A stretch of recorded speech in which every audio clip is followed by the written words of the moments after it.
Welcome to the Get Smart with Money podcast. I'm your host, Dayna Hernandez, financial planner and author of Get Smart with Money, Break Free from the Struggle, Build Wealth on Your Terms, and Rewrite Your Money Story. Here we talk about money, entrepreneurship, growth, and resilience, because financial freedom is about more than just numbers. Each week, you'll get practical strategies, inspiring stories, and the motivation you need to stress less about money and create more freedom in your life. Let's get smart with money together.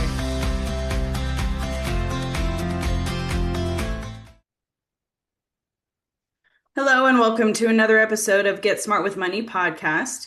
Today I have a very special guest. His name is Joseph Shalaby. Over the years, he's built e-mortgage capital from the ground up, now supporting hundreds of loan officers nationwide while trying everything from mortgages to hosting his own podcast. He also has a best-selling Amazon #1, and it is called Rising from the Sand. So thank you for being here today, Joseph. Absolutely. Thank you. Yeah. All right. Let's get into it. Yeah, definitely. So you arrived in the U.S. with very little. What was the biggest mindset shift you had to make early on to survive and move forward? I'm always one to really kind of be tenacious in everything that I do. I'm a top performing loan officer. I'm a #1 recruiter. I always just push through whatever circumstances I'm in. So one thing that kind of coming from a very poverty-stricken background to the position that I'm in now, which is a life of affluence, abundance here in Newport Beach, California, is, you just have to be relentless at whatever task or whatever career path that you pursue. So I am extremely driven, and I have like a never enough, never give up type of mentality, especially when it comes to business. Now I'm in a position now where I don't need to work that hard, but yet I always wake up every single day like my back's against the wall and I have to perform like a superstar. So, and that mindset shift happened, as a youth for me, and especially realizing that, I just didn't want to live the way I grew up. Yeah, that's fair. That's fair.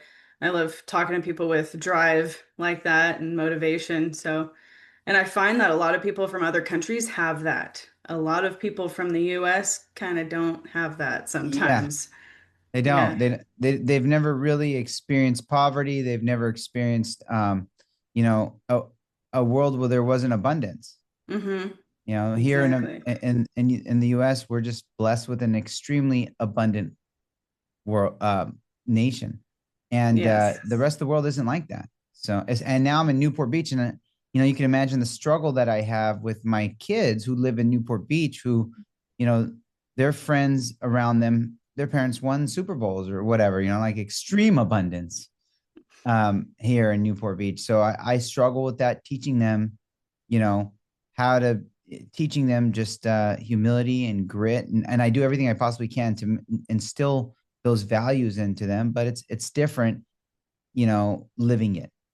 Definitely. Yeah. And you said you're a top recruiter. What For do the you have company, any? I hold like Yeah. many accolades. I'm the #1 influencer in the mortgage industry in Mm-hmm. the world. I'm the #1 recruiter for the company. I'm still a top producing originator. I'm a top podcaster as well. So, Mm-hmm. I'm the main visionary behind the company. But when it comes to recruiting, I'm the one doing most of the business development now for the company. So the company doesn't have a bunch of recruiters. It just has me doing all the business development and acquisitions with other mortgage companies. And that's what we are. We're a mortgage company for mortgage companies. We're in the business of scaling companies. Nice. Okay. Well, do you have any tips on recruiting? Like, how do you get people interested? What are the right things to say? Contribution value proposition. What is your value to help them build their business? And what are you doing different than your competitors? And that's something I'm hyper focused on. So how do you provide value? What is it that you're doing different than what they're currently doing with their business? And how can you contribute to their long-term goal? It isn't about my long-term success. I always make it about who I'm serving and who I'm trying to help grow their company. we don't care as leaders of this company. Me and my business partner don't care about us taking a paycheck. We care about our originators, those who come in under our ecosystem and what their goals are. Right. Yeah. And that's how we all help each other. And I wish that more jobs would be that way. I've had plenty of jobs where the managers just didn't care what I was actually trying to do. And it just creates a lot of drama, it creates a lot of turnover. And so I just think that entrepreneurship, you're always going to be around the right people to motivate you. You always That's have to be right. around people like that. Yep. Hmm. Yep.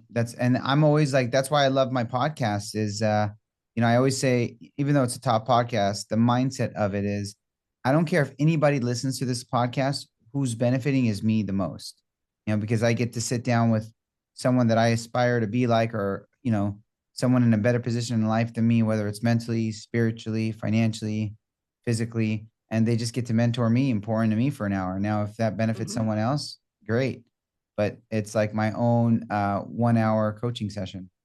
Exactly. It's kind of sometimes how I think about mine too, 'cause, and I love meeting people from all over the place, all over the world. It's really cool. I've always wanted friends like that everywhere spread out, so this is the platform where I get to do that. Yeah, exactly. Yeah, it's cool. So what was one mistake you may remember from making early on that kind of pivoted how you did the rest of everything?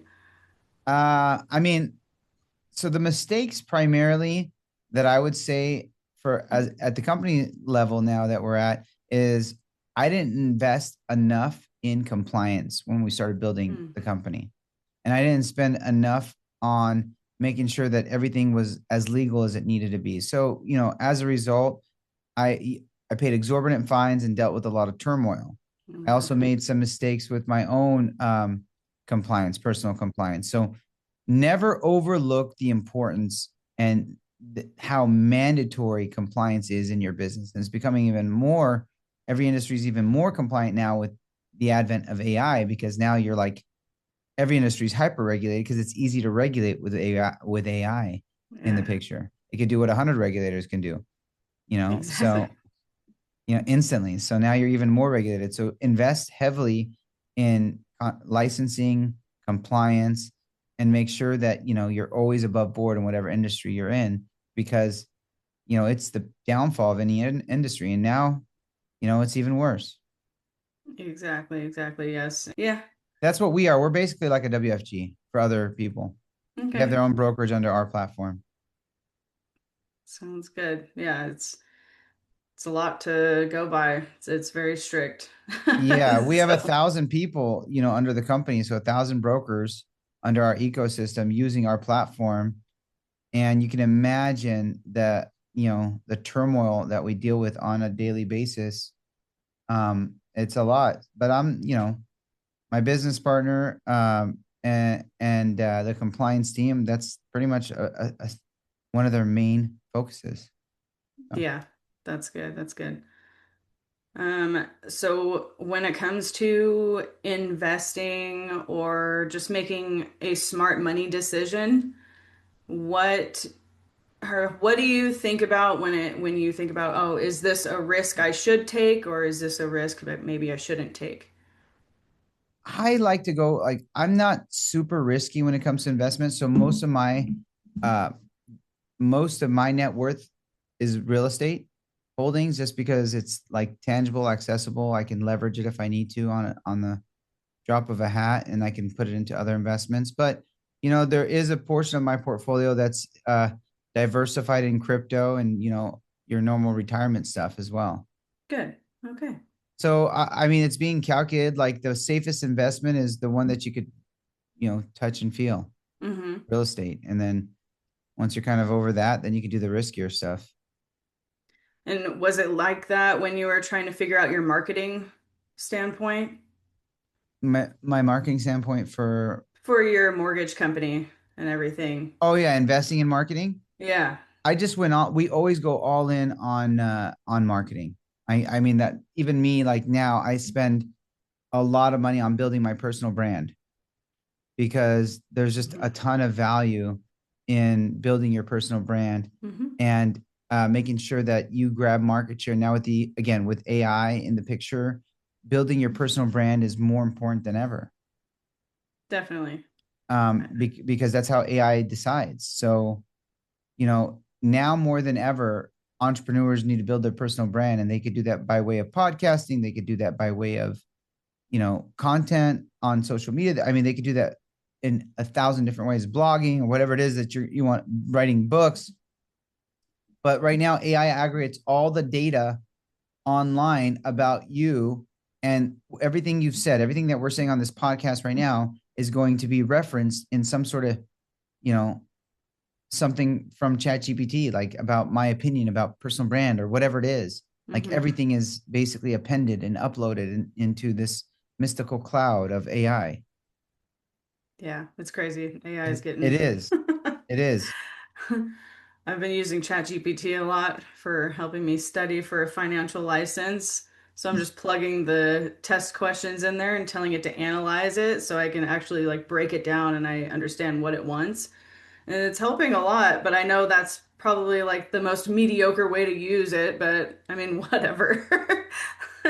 Yeah, I mean that is one of the most mediocre ways, but but there is a use case where AI is helping you build your business, helping you build your education curriculum, helping you build, your understanding and need for you know, for breaking down complex subject matter. A lot of Yeah, people are just using AI to play the system and not learn, right? that's true. Yes. Yes. I definitely agree with that. Yeah, it's helping me a lot. It's actually really cool to just watch it work. And then it's like, oh, do you want me to give you some more extra questions and I can grade them for you? I'm like, yeah. So it's been really cool. It's really helpful. I'm actually learning. And it's like complicated stocks and like series 65, 6 and all those. What other licenses are you taking? It's the Series 65 that I'm taking now, and it's gonna lead me to taking like the 7 and all like a few other ones as well. But if you know everything for the 65, the other ones will be easy because those are like split little portions of what I'm learning now. Yeah, Series 65, Series 63, those are Hmm. complicated subject matter. Yes, it's like a whole different language, that's for sure.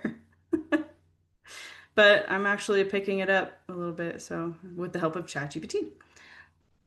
So it's cool. So, how do you define success today compared to when you first started your career? I mean, now success to me is time. Like I get more time to spend with my kids, I get more time to spend with my family, I get more time to, really just do the things that I feel are important, prioritizing like my kids' activities, and that to me is success, like being there for all the stuff that my kids want me to be at.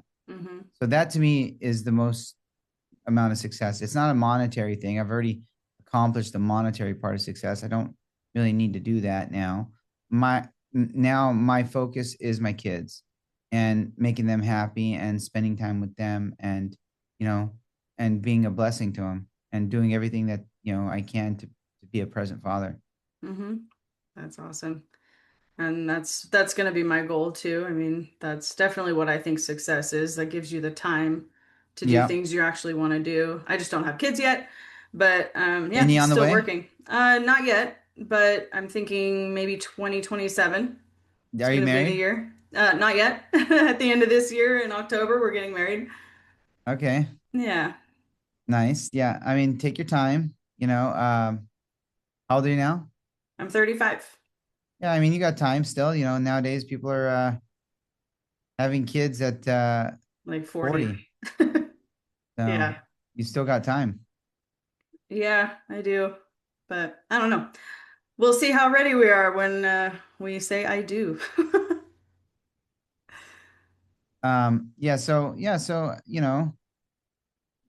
right now, like I'm single again, I'm divorced, I have 4 kids. And for me, like I just love kids. And I'm in a position now where obviously like getting into new relationships and meeting new girls. I'm like, I could have more kids.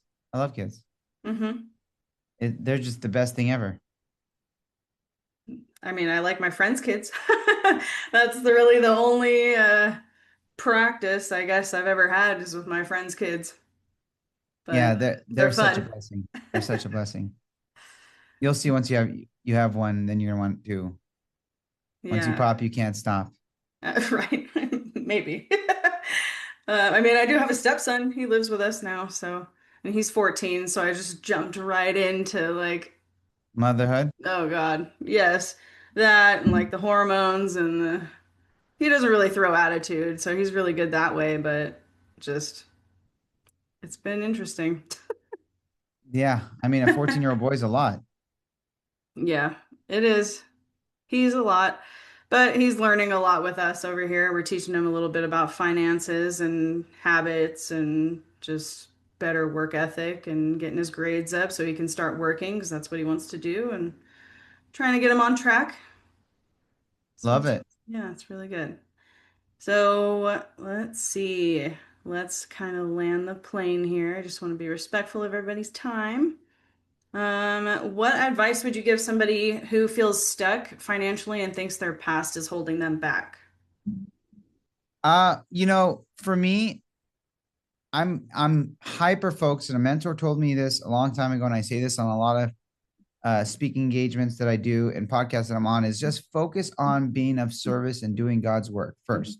Like if you serve and you contribute and you help other people, the rest works itself out every single time. Like you're stuck, are you contributing? Is your position right now being of service to that person or that family or your even business? Make sure that you do God's work first. It's simple. However you interpret that. Like, are you building the kingdom? Are Hmm. you serving? Are you doing God's work? That's it. And the rest is added to you. That's like really, really simple answer. I focus on being of service to people. I focus on doing God's work. I focus on being help to people.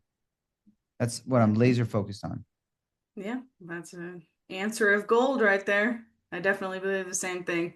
You just got to be there for other people and then it'll come your way. It does every single time, 100% of the time. Hmm. Awesome. Well, thank you so much for being on this show. I had a good time talking to you. That was actually a really nice conversation.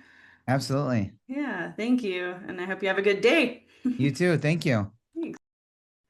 Please like, review, share, and subscribe to this podcast and follow us on Instagram at GetSmartWMoney Podcast, as well as checking out our website at GetSmartWithMoneyPodcast.com.